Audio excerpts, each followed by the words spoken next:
Morning. Today's topic is temperature, time and transformation curve TTT diagram. It is also called as S diagram or C diagram. So depending on the temperature of transformation, austenite may be transformed into perlite, bainite and martensite. Okay, the kinetics of above phase transformation is indicated on TTT curve. So basically we are studying here temperature of transformation of austenite. Means you already know, in heat treatment we heat a metal from room temperature to the austenization temperature, and from this austenization temperature we hold it for some time in austenization temperature for homogeneous austenization, and then we'll rapidly cool the metal or cool the metal depending on the requirement. Okay, so first step is heating, then holding at austenization temperature and then cooling. Okay, so this austenite here, the phase of metal is austenite. So this austenite may be transformed into perlite, bainite or martensite depending on the rate of cooling and the kinetics. Okay, so this kinetics is shown on TTT curve. So these diagrams indicates the phases exists in the steels at various temperatures and time. So they are very much useful in heat treatment of steels. With the help of this diagram, one can choose a proper cooling cycle to obtain the desired transformation product or microstructure, so as to obtain the required properties in the component. Okay, you already know the physical mechanical properties of perlite. Perlite is softer as compared to martensite, and martensite is very much hard material. Okay, so if you want soft metal with a required physical mechanical properties, then you need perlitic structure. Okay, then you need to transform austenite into perlite, and for that transformation you already know the rate of cooling must be as slow as possible. If you heat metal up to austenization temperature and hold for some time and cool slowly in furnace, okay, then you will get the coarse perlitic structure. If you heat slightly rapidly in natural air or steel air, then you will get medium or fine perlitic structure, and if you cool it slightly faster in forced air, then you will get fine or very fine perlitic structure. And if you rapidly cool it in oil or air, depending on the rate of cooling, you will get bainite or martensite. Martensite means your rate of cooling must be as high as possible, means mostly your rate of cooling must be more than critical cooling rate to get martensite. Okay, so these are the basic of TTT curve. Then steps in construction of TTT curve. First you need to heat the large number of samples in up to austenization temperature. Suppose these are my samples. First I heat in austenization bath. So molten salt of 730 degrees centigrade is used. Okay, you already know austenization temperature is above 723 degrees centigrade. Okay, so we heat here up to 730 degrees centigrade in austenization bath. So what will happen here, the metals, this large number of metals hanging here, okay, these metals uh, heated up to 730 degrees centigrades. Okay, and we will kept here for some time for uniform heating or uniform austenization. Then this is our first step. Then quenching the specimen in salt bath maintained at temperature below 723 degrees centigrade. Then second step is you have to remove this sample and you need to kept it in another bath. Okay, you need to kept it in another bath which is below 723 degrees centigrade. So I have placed this sample in incubation bath. Okay, molten lead is used here, and which is maintained at 500 degree centigrade. So these are second step. Then third step is transferring after specific length of time to the water bath. Okay, then you need to keep these samples in water bath. Okay, maintain at room temperature. Okay, so next, then I have removed this sample from incubation bath and kept it in water quench bath. Normal temperature of water is 27 degree centigrade. Okay, so this is our third step. Then we need to analyze or study the what is the effect. Okay, then the studying of percentage of perlite transform. What is happen here? We have first heat it in austenization bath, and then we cooled it in water quench or water bath. Okay, then what will we do here? We first analyze or study the percentage of perlite transform. Okay, how much perlite is transformed here, we will study that. Then drawing the transformation curve, then we will draw transformation curve and finding out the start and finish of transformation points. So then transferring this point on the temperature time graph, and then repeating the process for another or other austenitic temperature. So drawing a smooth curve through all the start point and finish point, you will get transformation curve or time temperature transformation curve. So here how you will draw the time TTT curve. This is y-axis is temperature and x-axis is the time in seconds. So here time is 1, 10, 10 to the power 2, 10 to the power 3, 10 to the power 4. This is austenation. Okay, about 723 or 727. This is austenitic phase, which is stable. Okay, and then this is our martensitic zone or martensite zone.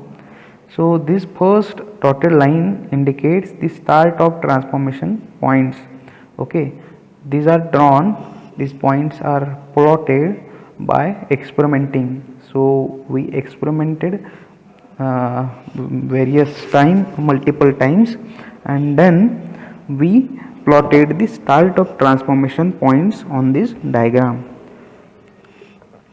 Then this is intermediate point, and this is the end of transformation points. Okay, so next this is transform product austenite. So this graph shows austenite is transformed, how much austenite is transformed into our transform products, and our transform products are martensite, perlite and bainite. Okay, so mostly we will study here martensite. So what we have drawn here, we have drawn a horizontal line. This is our horizontal line. Okay, you can draw from anywhere, and what we have done here, we have just intersect this start of transformation line and projected upward, then intermediate and then projected upward, and then last one is this end of transformation and projected upward. So by this way we will get this start of transformation, intermediate line of transformation, and this is end of transformation. Okay, and we have projected all these three, and we have taken this center line of 50% transformation. Okay, this is intermediate, means here 50% product is transformed, here start of transformation 0% product is transformed, this is end of transformation, this is 100% product is transformed. So we can draw here such type of smooth line. Okay, which indicates here 0% product is transformed, here 50% is transformed, and here 100% product is transformed. Okay, so this line we have plotted. So this is our austenitic region. Before this start of transformation, This product is austenite, but which is unstable form. Okay, and in between we have this austenite plus ferrite plus cementite. Okay, such type of mixture is there, and after end of transformation we will not have any austenite, we have ferrite plus cementite. Okay, so this is the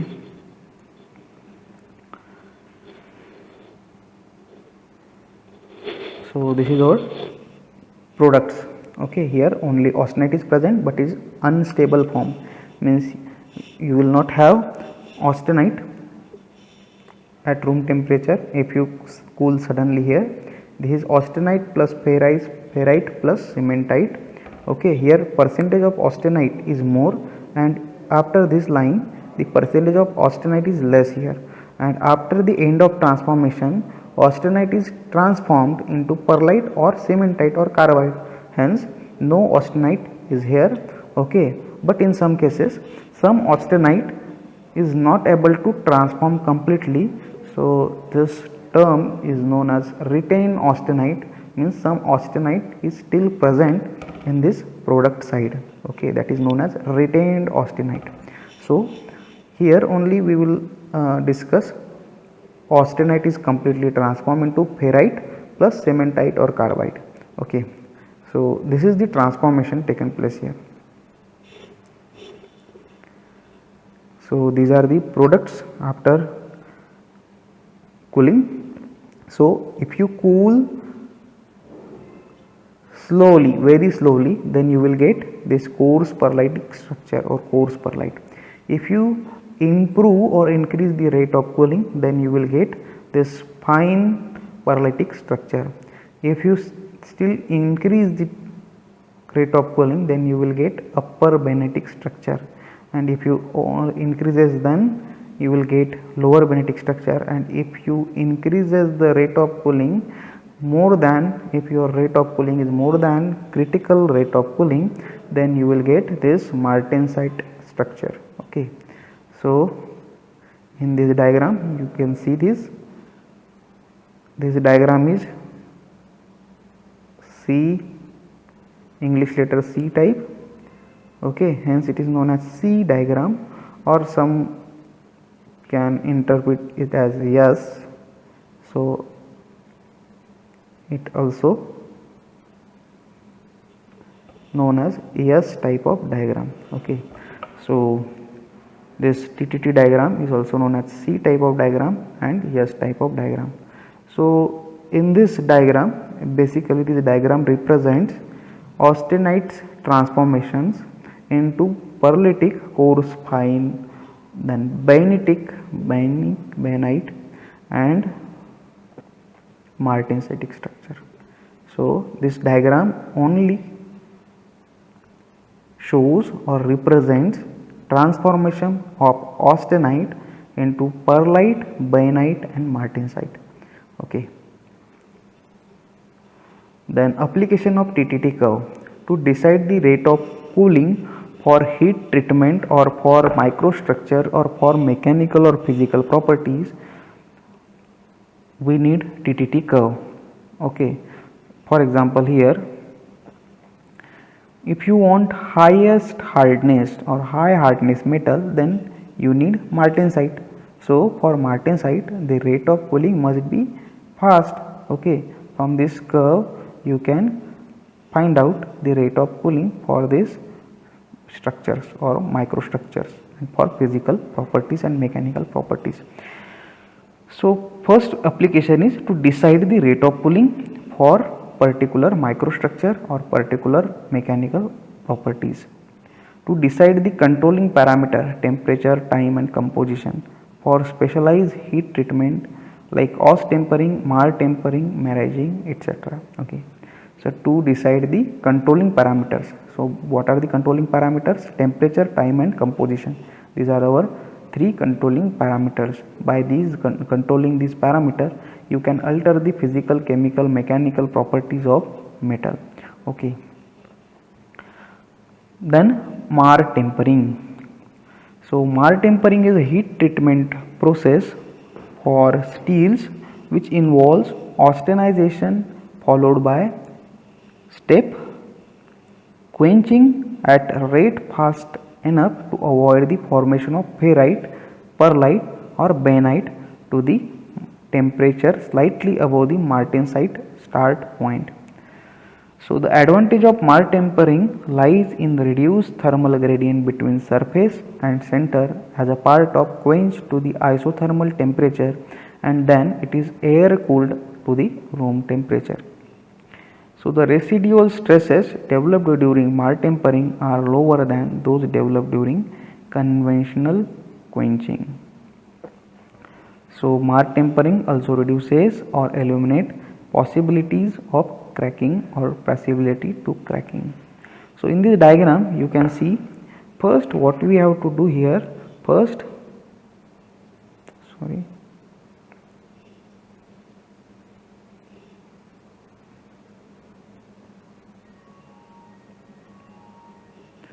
So first we heat the metal from room temperature to the austenization temperature.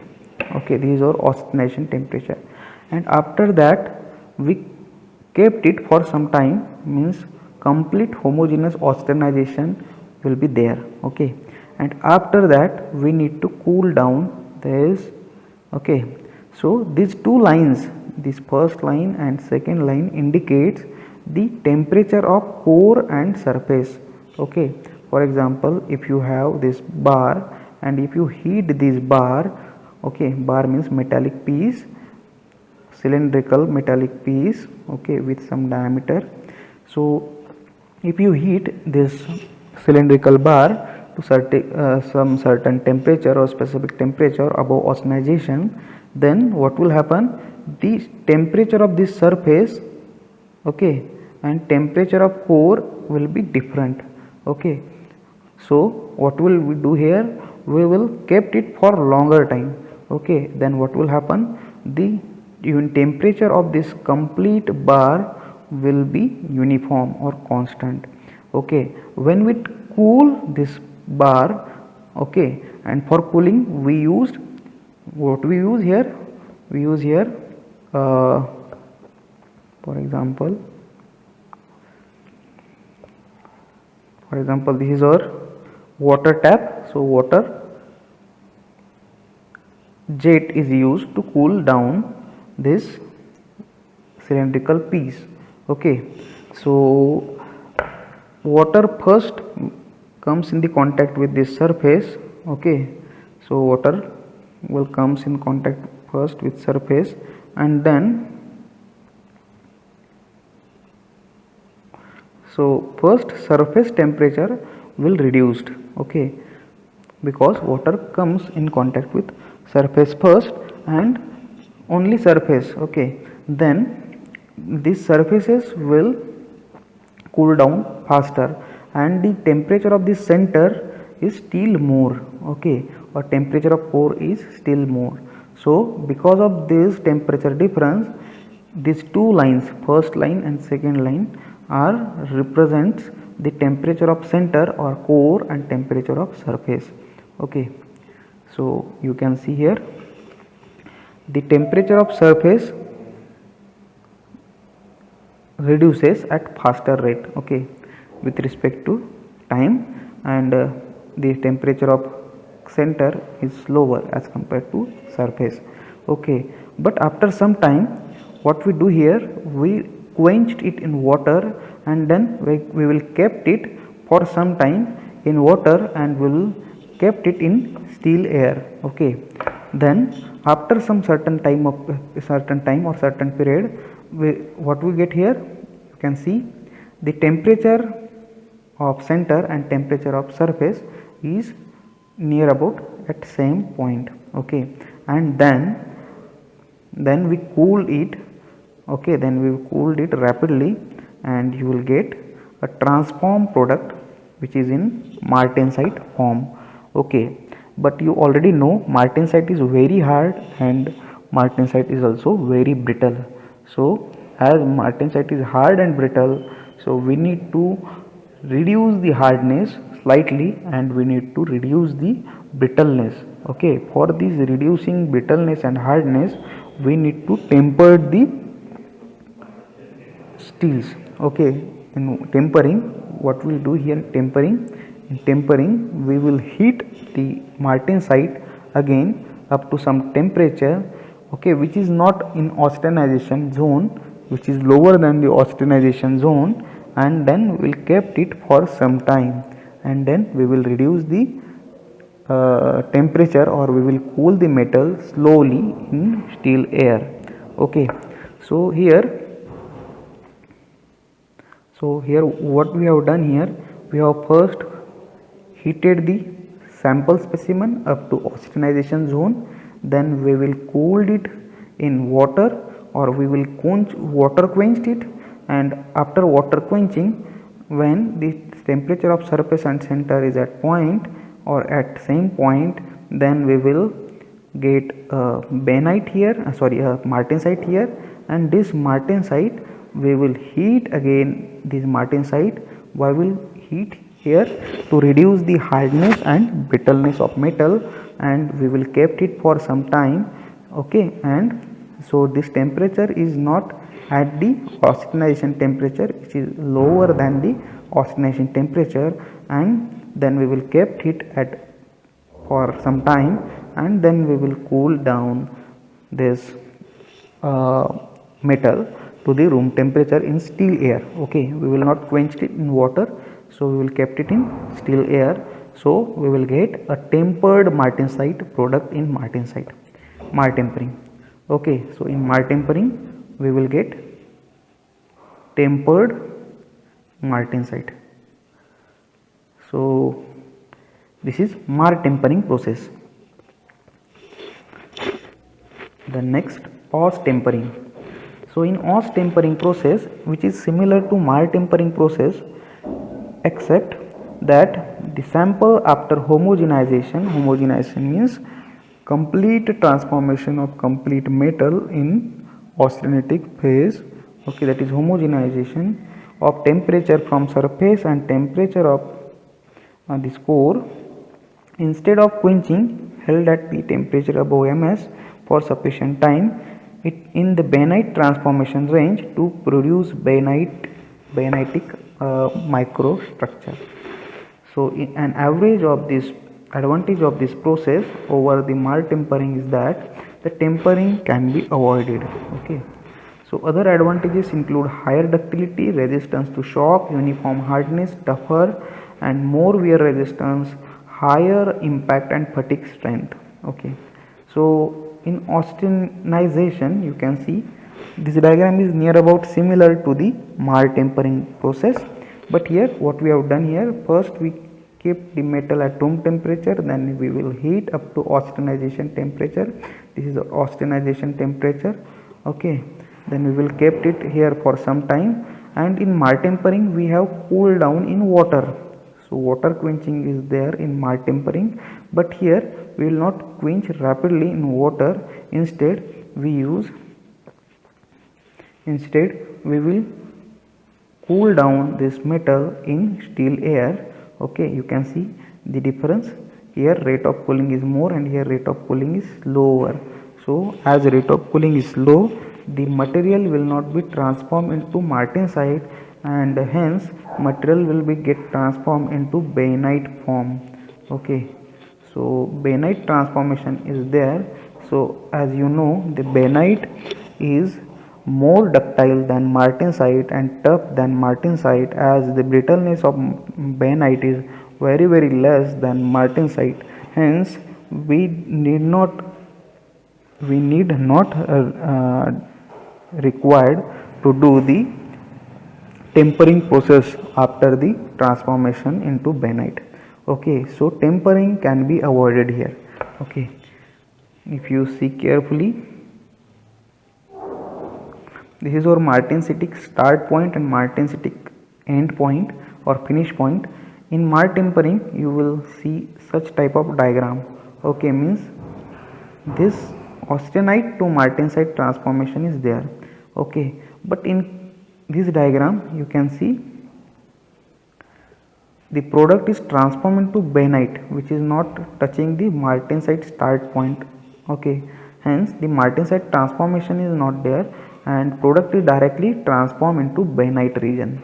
Okay, if you reduce the rate of cooling, okay, here also means if you cool the metal in furnace, then you will get such type of transformation, which is pearlite transformation. So if rate of cooling is very slow, you will get pearlitic transformation. If it is increased slightly, then you will get bainitic transformation, and if you increase the rate of cooling more than the critical rate of cooling, then you will get this martensitic transformation. Then Jomini end test for hardenability. So there is another term, hardenability. Okay, and for this hardenability testing, Jomini has developed a test specimen and test procedure, okay, or this experiment. So in this experiment, what we have done, the specimen is cooled at one end by a column of water. Thus the entire specimen experienced a range of cooling rates between those associated with water and air cooling. Okay, after quenching, parallel flats are ground on the opposite sides of specimen and hardness reading are taken every 1/16 inch from the quenched end and plotted. So hardenability difference between different grades of steels can be readily compared if Jomini curve are available. So Jomini's end quench test basically used to find out the hardenability of metal. Okay, and the hardenability of different metal is different. Okay, and if you have the Jomini curves for the particular metal, then you can directly say the hardenability or estimate the hardenability of that particular metal. So for hardenability testing, what we need a specimen, and the specimen you can see in this diagram. This is our cylindrical specimen with some standard dimensions, means some standard diameter, some standard length. Okay, and this specimen is prepared first and is heated up to some temperature, austenization temperature, and then we will cool down it rapidly from austenization to the room temperature, and we will measure the hardness from the cooled end. This is our first cooled end, from this end to the top. Okay, and we will mark here 1/16 inch marking, and we will measure hardness here first, then here, then here, and in here. And after measuring the hardness at different point, and then we will plot this hardness on the plot on the diagram. Okay, and then we will analyze this diagram. Okay, this is known as Jomini end quench test. So first heat the fully austenitic zone, means 925 degrees centigrade. Then end quench the bar by directly 12.6 mm diameter water jet at the end of the bar for 10 minutes. So these are the standard procedure. Okay, you need to remember it. Okay, so this is TTT diagram. Then sand blast the bar clean and grind for the hardness testing. Then perform hardness testing along the length. Okay, test should be taken every 1.5 meter for first 25 mm and 1.5 to 3 mm thereafter. Okay, then plot the graph hardness versus distance from quench end in mm. So this is our graph. This is hardness, this is our hardness, and this is our distance from the quenched end. So what is quenched end? For example, this is our cylindrical bar, and if you cool down metal from this point, so this is our quenched end, and we will mark here 1.5, 1.5, 1.5 mm for first 25 readings, and then we will mark as 1.5 5 to 3 after this point, means after 25 mm. So then we will plot this hardness, okay, hardness with respect to distance here, and you will see here the for first some points the hardness is very much high, and then thereafter hardness is dropping. Means from this experiment you can say that when the quenching is done from the bottom end, the hardness of this bottom end is highest, and as we proceed upward, means towards the length, okay, upward, then the hardness of this metal is reduces, okay, in upward direction. Means hardness at the point where quenching is done is highest, okay. So this was the experiment. So next, difference between hardness and hardenability. So hardness is the resistance to penetration, so whereas hardenability is ability of material to harden completely to form martensite, okay. Then hardness is the property of metal. Hardenability is the material potential to harden by thermal treatment. Next, hardness not involve any heat treatment process. Hardness of metal can be calculated at any temperature or without any heat treatment. So hardenability can involve heat treatment process. First you need to heat it to austenization temperature, then you need to cool down rapidly in water or quenched in water to get completely martensite at the bottom end, and then from bottom end you need to mark 1.5 mm for first 25 mm, and thereafter you need to mark it from 1.5 to 3 mm for next part of this metal specimen, and then you need to measure the hardness, okay. So for hardenability this process need to be done. Then hardness generally measured after manufacturing, okay. Hardness of gear, hardness of shaft can be measured after manufacturing, but hardenability generally calculated before the manufacturing. So hardness depends on the depth of indentation. Basically hardness calculation is based on the depth of penetration, okay. So Rockwell hardness test or Brinell hardness test. Brinell hardness test mostly uses the size of penetration, means how much impression is made by the ball indenter or conical indenter, okay. So basically it uses the surface area of the indentation, and here mostly we uses the Rockwell hardness test, which uses depth of indentation for hardness measurement, okay. And for hardenability depends on the martensitic structure, okay. So more the martensitic transformation, then the more hardness of this metal will be, okay.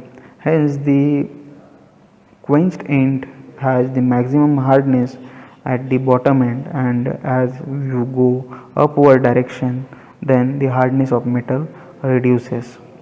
So this is the basic difference between hardness and hardenability. Next term is retained austenite. So the amount of retained austenite is dependent on the quenching temperature.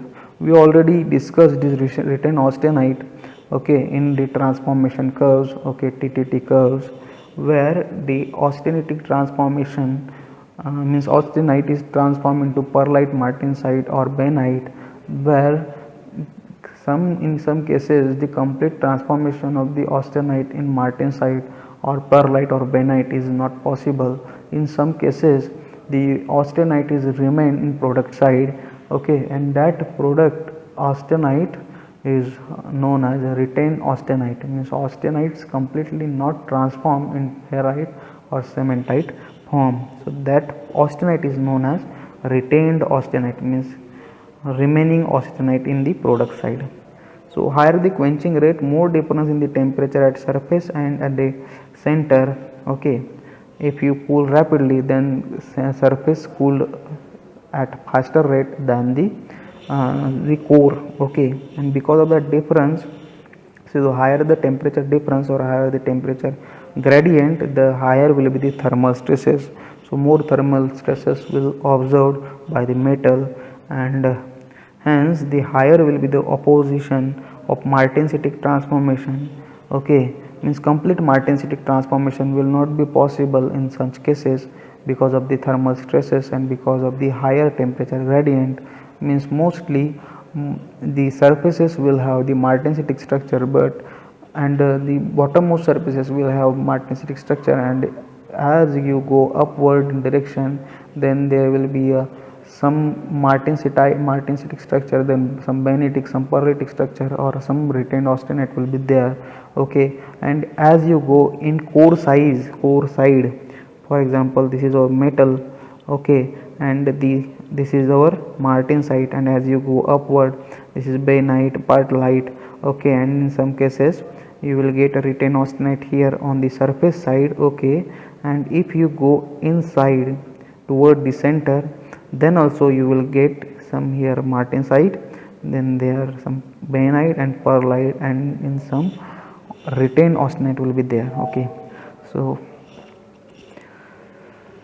the amount of retained austenite varies from surface to center. In the hardened component, it is less near the surface and more in the center. Okay, as the surface completely transformed into martensite, but core could not transform into completely martensitic structure. Hence, there will be some retained austenite at near the center. This is due to the surface comes or cools first, and then there will be minimum of restraint to the expansion accompanying the martensitic formation at the surface. So this reduces the retained austenite at the surface, and the center is subjected to the more retained austenite or restraint to the hence show the more retained austenite at center or near center. So next is the effects of retained austenite. The advantages of retained austenite. There are still some advantages of retained austenite. It reduces the tendency of cracking during hardening. If complete material means if the complete rod hardened completely in very less time, so because of that there will be more thermal stresses, and because of more thermal stresses material may get cracked. Okay, as the hot metal cooled down rapidly, because of this rapid cooling there will be some micron or micro level cracks develops, and because of that micro cracks metals or material subjected to this brittleness. So because of that brittleness metal, if metal falls from certain height, then it will be scattered in multiple pieces. Okay, so to reduce the main advantage of this austenite or retained austenite is it reduces tendency of cracking during hardening. That is the one advantage.